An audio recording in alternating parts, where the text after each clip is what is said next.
Real estate is a way that you can pull yourself up. It takes a while for it to gain momentum, but if you continue to work at it, it finally gets to a point where the momentum just does all the work.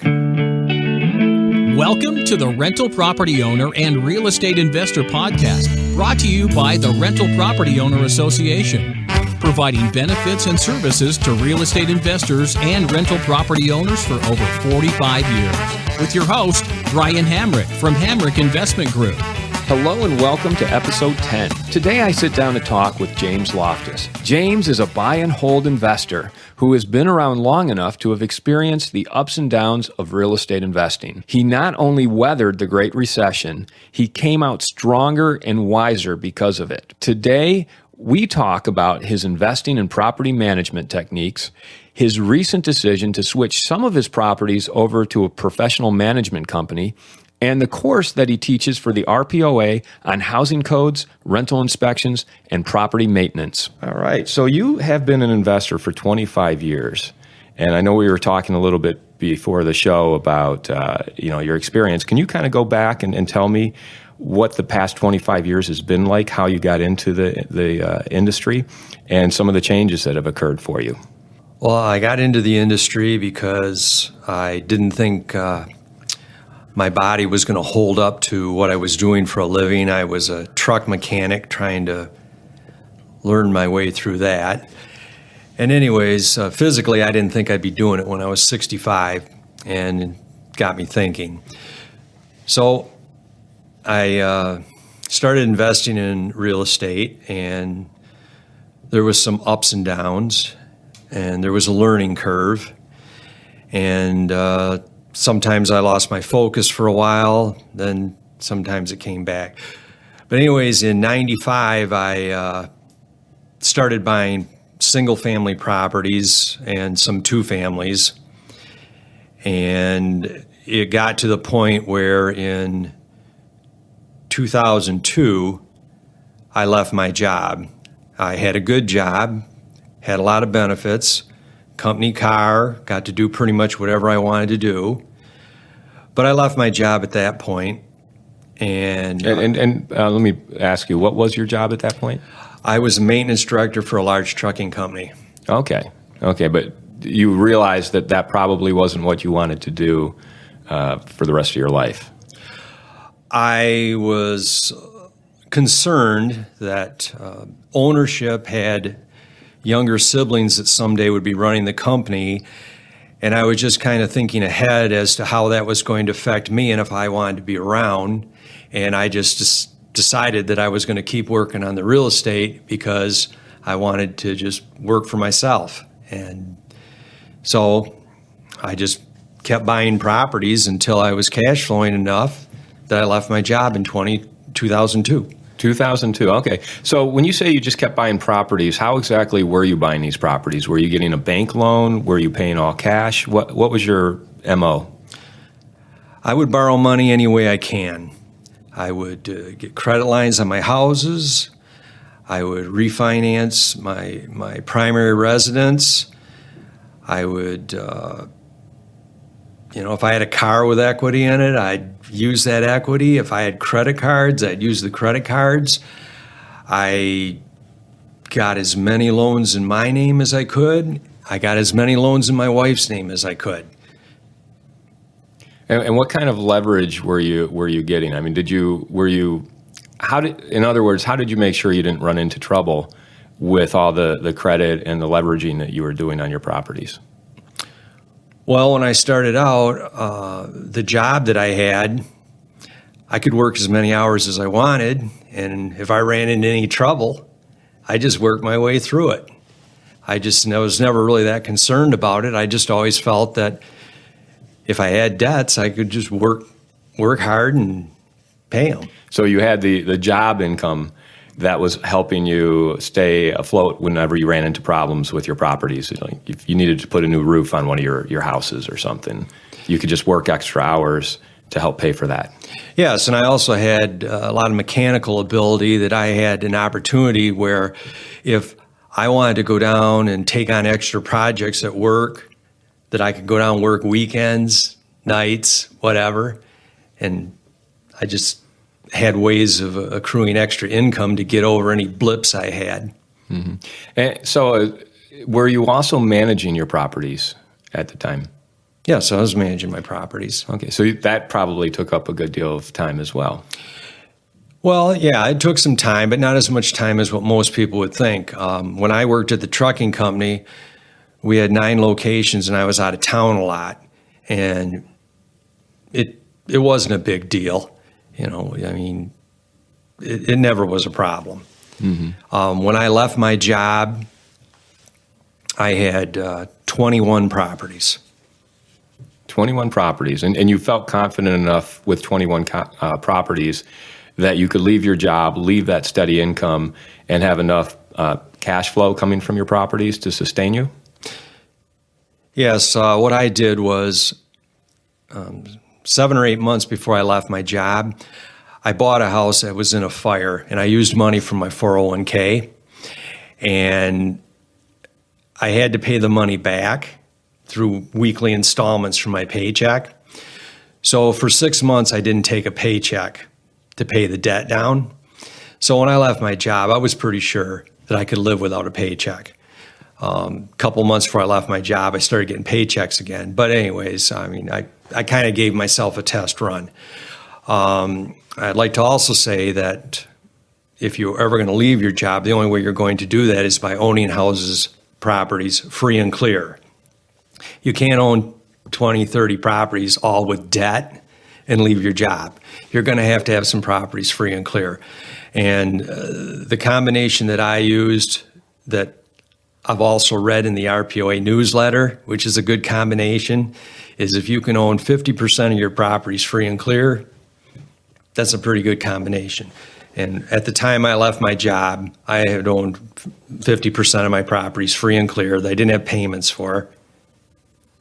So that way the cash flow every month was replacing your income from your job. Yes. Great. So that if you said you had about 21 properties when you left your job, so you had about 10, at least 10 of them were free and clear. Yes. That's great. And at that point, the income you were getting from those properties was equal to or greater than what you were receiving from your job? Well, I never really added it up, but I certainly never had any trouble paying the bills. I will also say that when I left my job, I continued to buy houses. You know, some years I'd buy 11 or 12 houses, but I continued to buy houses, and the fact that I didn't have a job never stopped me from getting financing. I always, because I had this solid base of owning 10 properties free and clear, I could borrow against them. I had assets, and I just never really had that much trouble borrowing money. I mean, you got to look for it, but I always found it. Where did you find it? Because, the traditional place to go to is a bank. Is that where you were borrowing most of your money from? My lending was, at that point, when I left my job, early on, I mean, I would, like I said, early on, I'd use credit cards, you name it. I'd overfinance cars, whatever, just to get my name on the real estate. But when I left my job, it was all just conventional, go to the bank type money. And I would do some deals where maybe I had a group of mortgages and I would go to a bank and I would get the bank to loan me a substantial amount of money based on, they would pay the mortgages off of, say, 10 properties, and I would have one loan on all 10 properties. So a portfolio loan. Yeah. So I wouldn't have 10 mortgages anymore. I'd have one loan. Mm-hmm. And that also worked in, you can only have so many mortgages in your name at a time. So if you have 10 mortgages and a bank gives you a loan on, they pay those 10 mortgages off in your credit report, you don't have those 10 mortgages anymore. Right, now you have 10 properties under one mortgage. It's kind of like somebody rewound your clock. Mm-hmm. Now, were these, describe these mortgages, were they like 30-year fixed mortgages, or were they more like commercial loans where you had a balloon payment after 7 to 10 years? Well, I had a lot of commercial mortgages that were either 15 or 30-year loans. The majority of my loans were always 15-year loans. I think that's really important for somebody that wants to quit their job someday. You have to own things free and clear. So they were amortized over 15 years. So after a 15-year period, you had them completely paid off. Yes. But now the ones with the bank where they gave me a portfolio loan, those would be renewed every 5 years, which they were probably amortized over 15 years, but they were renewed every 5 years. So after 5 years, the bank would be able to decide if they wanted to go another 5 or not. I mean, there was no guarantee after 5 years. And when the market turned, I certainly had some situations with banks where it became a problem, and I had to get over some humps. Yeah, so like 2007 through 2011, say, that was a tough period. So how did you weather that period? How many properties did you have at that point, and what were some of the difficulties you faced? Well, in 2007, 2008, I probably had 70, 80 properties, and I had several banks call loans due. I had credit lines pulled from me, and I was in a situation where I owned quite a few properties free and clear, and things were cash flowing pretty well, and I just worked my way through it. I just paid things off. I just kept plugging at it, and every time it seemed like every time I pushed one problem away, another problem came back. But it was a little tough for a while there. But I paid all the loans off, and screw the people that went after me. So as the banks would pool loans, and when you say pool loans, were the loans coming due and they just said, we're not going to renew them? Or did they come to you and say, we know you still have 3 or 4 years left on this loan, but we want you to pay it up now? How exactly did that go down? Well, I had one situation where I had a rather large loan with 10 properties, and when the real estate market started to tank, I went to the bank and I said, this loan, I said, in 2 years I have to renew it. I said, can I renew it now? And they said, well, you can, but the current rate is 0.5% interest more. And I said, well, if I have the choice, I'd like to renew it now. And I renewed it then, which was really a good thing to do at that time. And I got 5 years more. I got 5 new years on that. And anyways, and I had other loans where they would tell me, a year or so before they were time to renew, that they weren't going to renew them. And I also had loans with banks where they would renew them every 5 years. And I had one bank, after 5 years, they just, one day I got a letter in the mail that said I bounced a check for $40,000. And what they did was they just wrote a check out of my account, which I didn't know they were doing, for $40,000 to pay this loan off. And of course it bounced. Oh my gosh. And then, they wouldn't take payments.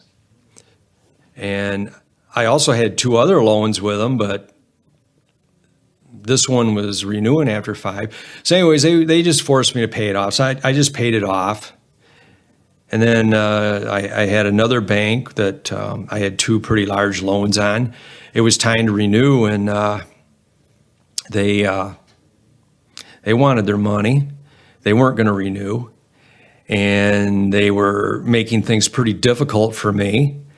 And I'm kind of hard-headed, and I just told them I'd pay them off in 90 days, and I just did whatever I had to do that. Mm-hmm.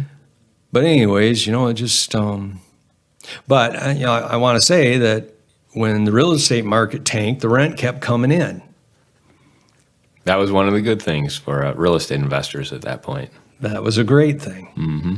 And how did you? Obviously, there was a storm to be weathered between 2007, 2011. Now, looking at it from the other side, you have many more properties. And so tell me how things have turned around for you since that point. Well, since that point, I have a lot less debt, which is kind of nice. And when the market was bad, because my properties cash flowed so well, I kept buying properties.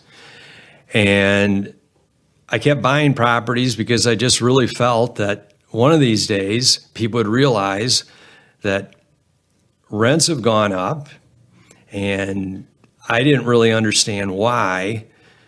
When people were buying two families for $70,000 and they were renting for $800 and they were bragging about how well they cash flowed, everybody was buying them. But now that when they were selling for $15,000 and they were renting for $1,000 a month, nobody thought it was a good idea.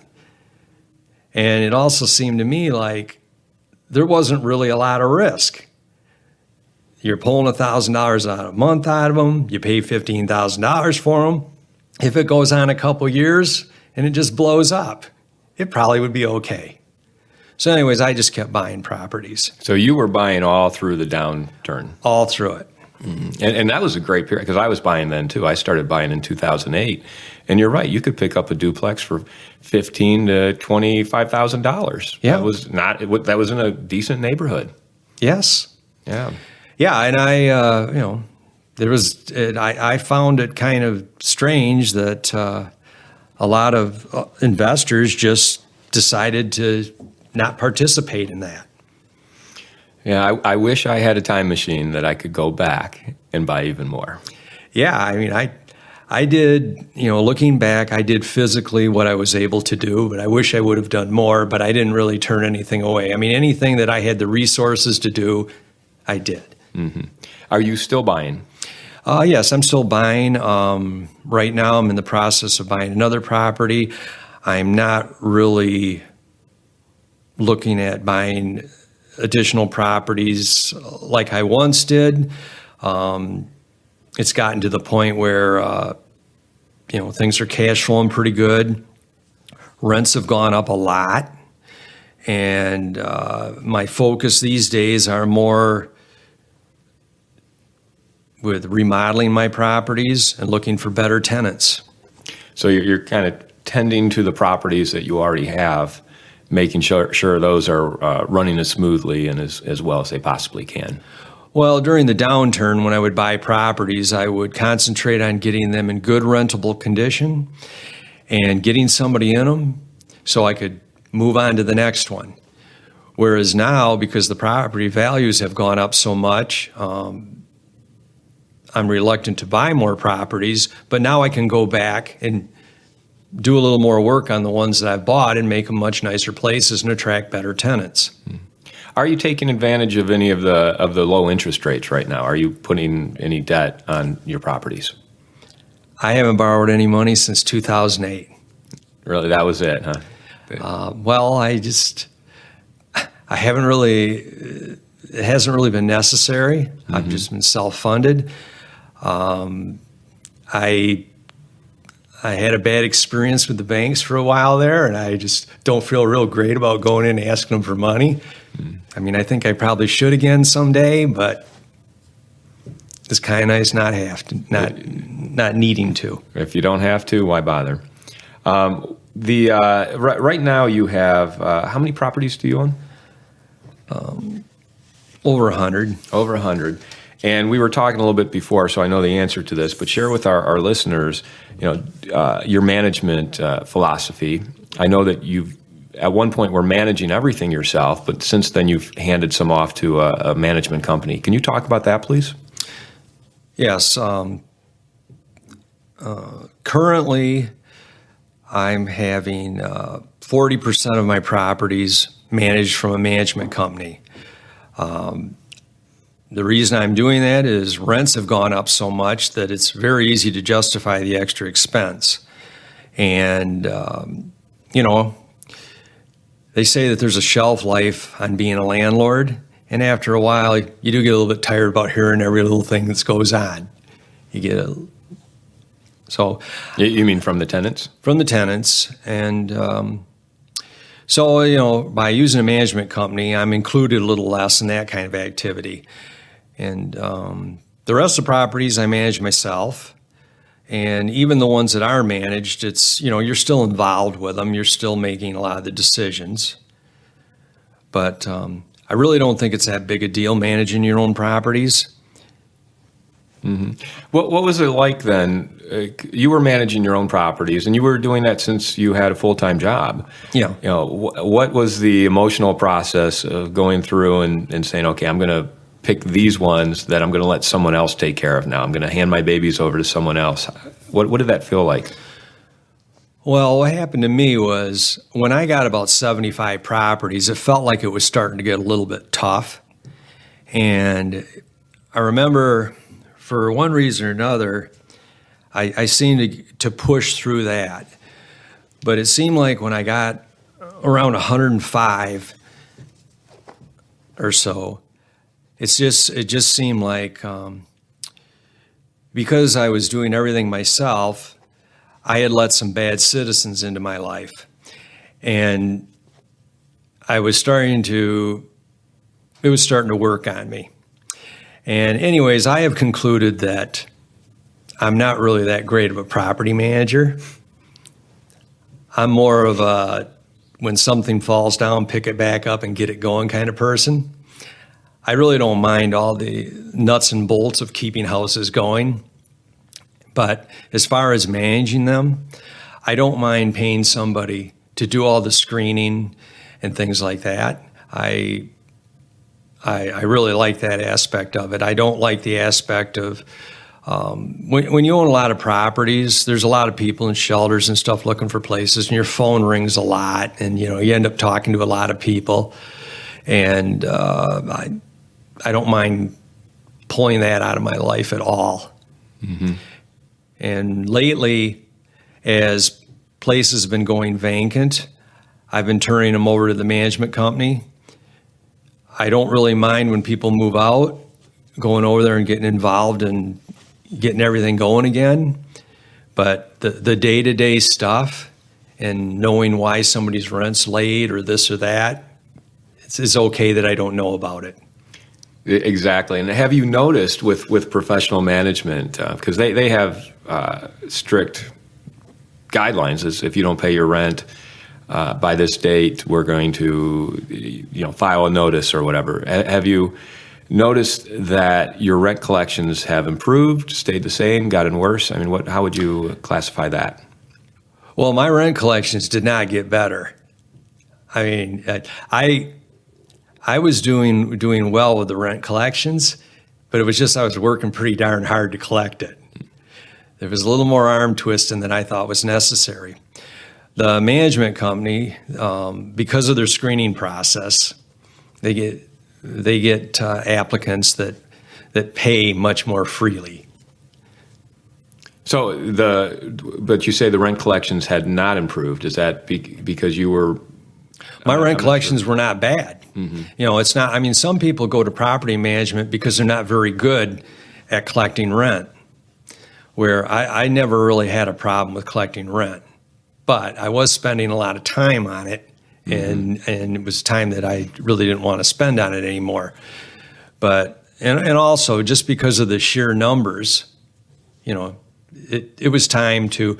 For myself, I looked at it like I could hire a manager, buy them a car, pay them to show houses, and all the other things that come with it, have an office, or I could pay a property management company to do the same thing.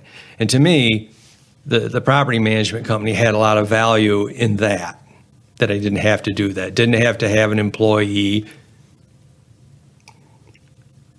Right, that makes sense. I mean, yeah, that's a big decision to make. Do you just hire your own team to manage your properties? Because you had enough properties at that point to justify hiring a manager and maybe even a maintenance person. Yes.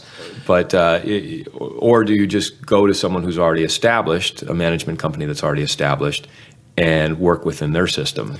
Yeah, and for me to get involved, another reason to get involved with property management was I had a good friend that passed away that had a lot of real estate and left his wife in a really bad situation. And a lot of the motivation for me was to get my foot in the door with somebody managing some of my properties. So for some reason, my health crapped out or whatever, that my wife could pick up the phone and call somebody and say, hey, come over and get this toolbox full of keys. That's an excellent point, because your wife is probably not of the same mindset as you in that if you were not there, would she be able to just pick up and do what you were doing? Probably not, would be my guess. Well, the instructions I've given my wife is that if I was to pass away or do whatever, that, I don't want her to sink with the ship. Before you allow all the properties to just deteriorate, city violations, whatever, hand them off to somebody. Just hand it off. Hand it off. Get rid of that responsibility altogether. Yeah. And just collect the checks. Yeah.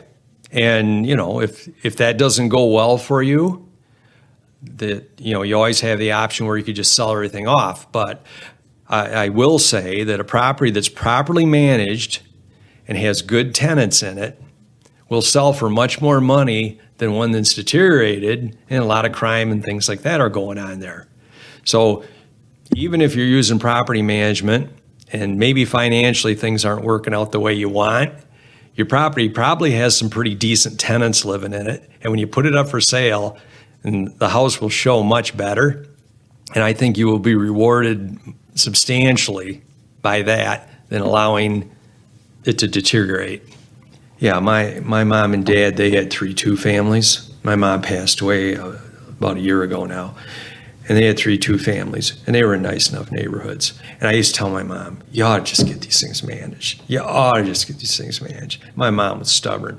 And then one day they went to sell the houses, and they got these tenants there. They're ripping all the drawer fronts off in the kitchen and everything. You go over there, and it's like, if you'd had some decent tenants in these houses, she'd have got a lot more money for them houses. Yeah, the best deals I've got, I've received on the properties that I purchased were from properties that were just poorly managed. Mm-hmm. And because of the poor management, usually either someone who was trying to do it themselves and wasn't qualified in many ways, or they'd hired someone who was completely unqualified, and run the place into the ground.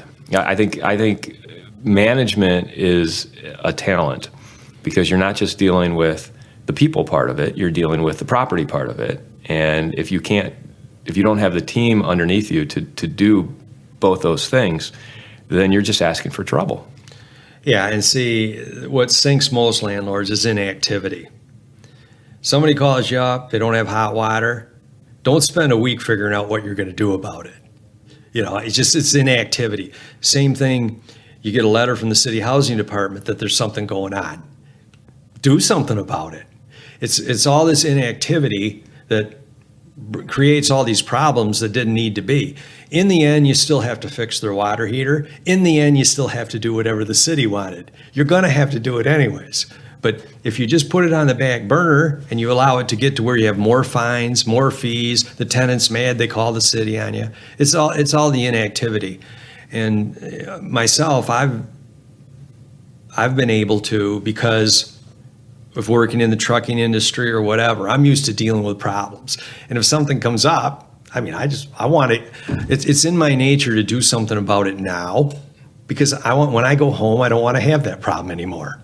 Exactly. Tomorrow I want new problems.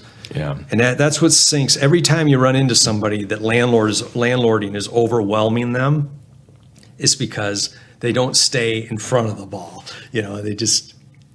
And there's all kinds of things that come up when you own property. I have several management companies that manage my different properties, mm-hmm. and anytime I get a notice from the city or any sort of entity about my property, I have someone I can just forward that to and say, take care of this. Yeah. And there's something very nice about that, because I'm not bottlenecking the process, because I know that if I was the one who had to take care of it, mm-hmm. it wouldn't get done. Yeah. And I realize that about myself, so I've surrounded myself with a team that takes care of it for me. Yeah, you got to stay on top of that stuff. Otherwise, that's what sinks everybody. Yeah, absolutely. Let's change gears here, because I know that one of your talents, or other occupations besides real estate is teaching a class here for the RPOA. I'd like to talk about that a little bit. It's the you teach the Housing Code and Rental Inspection course. So why don't you give a little plug for that course and tell us what you teach in there? Yeah, the RPOA class for Housing Code and Property Maintenance. We cover all the regulations within the state as to why there's housing codes, which municipalities, what size municipalities have to have these housing codes. We go over the procedures, what to expect from a housing inspection. Give me some examples. I mean, well, first of all, what type of students do you usually get in your course? Is it landlords, people who are managing their own properties, new investors who are looking to acquire? What's the makeup of your class? Well, so far I've gotten everybody. I've gotten, you do get 2 hours credit towards your real estate license. So you'll have real estate agents show up that want the 2 hours credit, and they have some interest in the subject. Then you'll have people that maybe they're thinking about buying properties and they just feel that it's worth sitting in. And then you'll have landlords come to the class that maybe they're expecting a housing inspection soon, or they're in the middle of one and they're having some difficulty, and it's been very helpful to those people. I try to tell people what to expect from a housing inspection. I try to inform people as to what they should do prior to the inspection, because there's certain things that you should do before the inspection because you don't want the inspection to go bad. If you put yourself in a position where you're in pretty good shape before the inspection, you're likely to get a pretty small list and not have it be a really big challenge in your life. And I also try to go over what to inspect with the inspector as far as how to handle things that you're in disagreement with. I try to impress people that if they have any questions, to get answers from the inspector on the day of the inspection, not to bog them down. If you have any questions and you ask the inspector, you should come away from your inspection knowing the answers. The inspector is going to tell you why you have to do whatever the repair might be. And if you have any thoughts on it, you want to share them with the inspector, and you two can discuss it. And you should come away from it thinking that, well, it's in the code and that's why I have to do it, and move on. And if you want to go further, there is an appeal process, and we cover how that works. And I give some pointers on what I think might be a worthy item to appeal and what I wouldn't spend any time on. Great. Could you give me some examples throughout your career, either that has happened to you or other people, of like city inspections that have gone wrong and what they found and mistakes that have been made that could have easily been avoided? Well, you don't want to, say for instance, if you have a house that has all wood exterior and the paint's fallen off it and it's pretty ugly looking, and the city gives you notice and they want to inspect the house, and you're the one that schedules the inspection, and if you answer your notice when you get it, usually you have a substantial amount of time, possibly a couple months, to make this appointment. But you know the inspection's coming. And if you have a house that has all wood siding and the paint's all falling off it, you're not going to want to let the inspector over to the house when it's in that condition, because obviously it's going to be pretty difficult to take care of all this stuff in the time they're going to give you to repair it.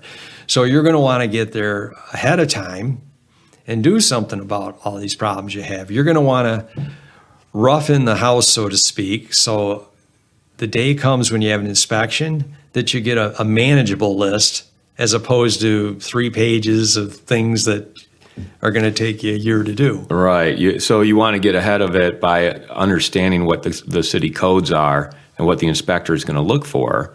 That way you can address those before they arrive, as opposed to having to scramble to address everything after they've written it up. Yes, and in my class we discuss with your inspections, they require that you have your furnace inspected, your water heater inspected, and we talk about getting those things done prior to your inspection. Because if you don't, then when your inspection's over, you're at the mercy of your heating contractor or any contractor that you might need. You're at their mercy as to when they can get over there. Whereas if you get it done before they come over, if you know it's going to happen anyways, you get it done before, then that takes a lot of stress off you, and try to get it down to the things that you yourself can handle. This reminds me of a situation I had probably about 5 or 6 years ago, where I had purchased a 4-unit that it had the paint peeling off the wood siding. And the city inspected, and they said, you need to remedy that. You either need to repaint or put new siding on it. And this was very expensive. We determined, we'll just put new vinyl siding on the entire property. And that cost me about $9,000 or $10,000. Well, at the same time, like you just said, it takes a while to make that happen, especially because I think the weather was against us, and it took longer than the time we had allotted. Well, just for asking for an extension, because we did that, and the city billed us an extra $500 on top of everything else we owed. So that was an infuriating experience, but it speaks to exactly what you're talking about. Yeah, it adds up. And in the class, I preach that compliance is the best way. It's the cheapest way. If you comply and do it in the amount of time, your fees will be much less. You're going to have to do the work anyways. And like yourself, you're talking about siding the house. A person might be in a situation where they might have to go to the bank and get a loan, and that all takes time. And obviously, I mean, if you allow it to go long enough, they'll start litigation on you, and you'll think, wow, seems a bit much. But that's what the city does. But it happens. Yeah, so you know, in taking your class, you can learn these things and hopefully preempt them before they happen. You talked about maybe arguing with the city and the inspector. As to what they want you to I do. would never say argue with the city. You don't want to get into There is no fight, arguing. Huh? But maybe pushing back a little bit in order to say, well, is this really necessary? I mean, is that even possible to change their mind? Oh, it is. It is. When you talk to the inspector, whatever his view is on something, you share your views with it. You know, maybe you have a way of doing things that would satisfy the code that's acceptable to the inspector. I mean, the inspector, he's just there to inspect the house, and he, eventually wants the house to pass and move on and do another inspection. But there's certainly you want to talk to him. You don't really want to argue with him. You don't want to give him a hard time. And if you're planning on being in this business a long time, these inspectors are human. They all talk to each other. And I don't want an inspector talking to his fellow inspector one morning and saying, I'm going to go over and inspect one of James Loftus's house today. And this other inspector says, I did one of his a couple months ago, and he was quite a jerk. You don't want to get that reputation, because then you're in trouble. I would much rather him say that I did one of him a couple months ago and it went really well. Mm-hmm. And I think that that's a good lesson to teach in your class, is that you want to build a reputation that you do take care of your property. So when the inspector shows up, they're perhaps more willing to work with you and not be so picky. Yeah, absolutely. If you give them a hard way to go, they're all humans. They're yeah. So, I think that's probably a good place to wrap up. But we were talking a little bit before the session about the type of listener that listens to this podcast. And you had a comment about maybe someone who's working a job and thinking maybe real estate is something to get into. Can you talk about that a little bit here? Yeah, for myself, I have a warm spot in my heart for the person that maybe doesn't have the greatest education, maybe doesn't have the best job, just happens to be, working somewhere and wants to pull himself out of a hole to get somewhere. And for myself, that was my case. And I just feel that real estate is a way that you can pull yourself up. It takes a while for it to gain momentum, but if you continue to work at it, the momentum will continue to build, and it finally gets to a point where the momentum just does all the work. Well, I think that that's great advice, and James, I really appreciate you taking the time to talk with us today. Okay. You've been listening to the Rental Property Owner and Real Estate Investor Podcast, brought to you by the Rental Property Owner Association. You can find out more at rpoaonline.org. If you enjoyed this podcast, please go to iTunes to subscribe, rate, and review.